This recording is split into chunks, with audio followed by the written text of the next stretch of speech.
Hey Yoga Warriors, today we are breaking down coming into a tripod headstand.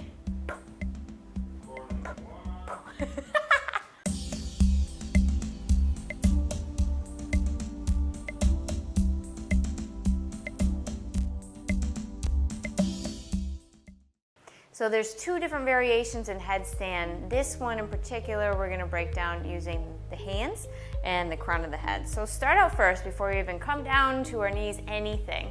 You're going to take the palm of your hand, place it right at the third eye, and then notice where the tip of your index finger lands. That's about the crown of your head. So that's about the crown of the head for me. So you can go at home and try that out yourself. That's the part of your head that you want to have down towards the mat when we get set up. So let's take it down towards the mat. And you're setting up a placement from hands and knees. Your hands are separated at least shoulder distance, if not a little bit wider. And as you press down into the hands, notice a little pocket of space underneath the palms. It's going to allow you to shift some of the weight from the heels of your hands to the fingertips, which is important to utilize your hands to absorb some of the gravity of your body so it's not all pressurized on the head. It's a tripod, so think of evenly distributing the weight between your hands and the crown of your head. Now, one more thing to note before we turn upside down is when you bend the elbow is in line with your shoulder and the elbow's in line with your wrist. And you want to keep that alignment of a 90-degree angle bend. So from kneeling, we tuck the chin to the chest and place that spot you found down towards the mat. Now you take a peek back and you align the elbows over your wrists, same thing on both sides. And then tucking the toes under, lift your hips up. We'll keep a bend in the knees here. If you can straighten the legs, you can straighten the legs or bent knees. And start to walk your feet in as much as you can. So you can stay here in this position for quite some time. And just getting used to the feeling of being on the top of your head, which can be very different if you're new to this. Right? If you're onto, maybe you want to try lifting up, bring one knee to the back of your arm. Start to feel what that's like. Maybe you bring both knees to the back of the arms. Now what I'd like to see from here is a lift from the low back to start to lift the knees. So you might start with both knees and a little lift and lower, lift and lower. Those are some exercises to work with. You can also start to extend one leg up, maybe come back down, lift the other leg up, and then come back down. Extend the legs. We're going to come out for a moment. Sit on back. So those are a couple variations for working with some strengthening. I'm getting some blood back down to my body as well. The next step from there, we're going to work with split leg variation. So the legs split as you go up. Feel where the pelvis stacks right over the shoulders. And it's a point where your legs start to get weightless.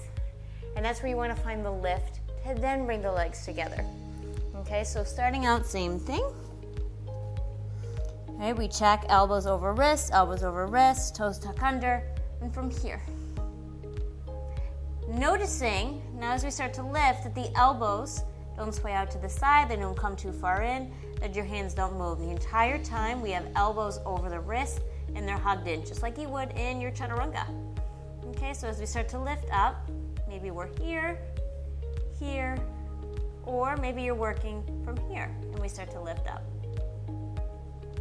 In any case, we lift one leg and we're working from a split leg option. Once you feel pretty balanced, again, the elbows aren't moving, then start to draw the legs together. Notice I'm not using any wall because I don't want to become dependent on the wall. Same thing in handstanding. There's a handstanding video you can watch, how to, right? We don't use the wall there either. So we're going to come back down. However you came into it, I'm going to lower down this way. Take a moment in between and come back up. So when you start to work from there, once you feel the control of the hip stacking over the shoulders, right, another option for, this is actually a really good core exercise as well to work on this next one, is lifting the legs simultaneously.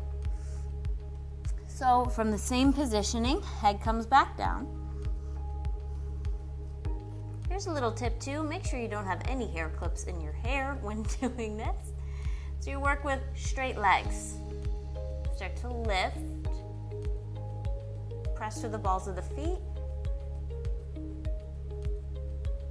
And and then you can start to lower back down. Notice where the hips have to move beyond the shoulders to level that out, and then lower back down. You can do it again, lifting up, press to the balls of the feet, active legs, pelvic floor, core, and the elbows are still stacked, and then work coming back down. Again, notice right here halfway where the hips have to move past the shoulders, and it's this point where the hips move forward that the feet get light. And you can do that, brave souls, 8 to 10 times, and that really starts to work the core and the lightness and the lift to come up and down with control. So there's 4 different variations you can work on when coming into a tripod headstand. And you'll work up into it slowly, incrementally. And when you feel that you're in control in one position, then start to work to the next. I'm gonna catch my breath. For more yoga, wellness, and travel tips, subscribe to this YouTube link and head on over to livefreewarrior.com.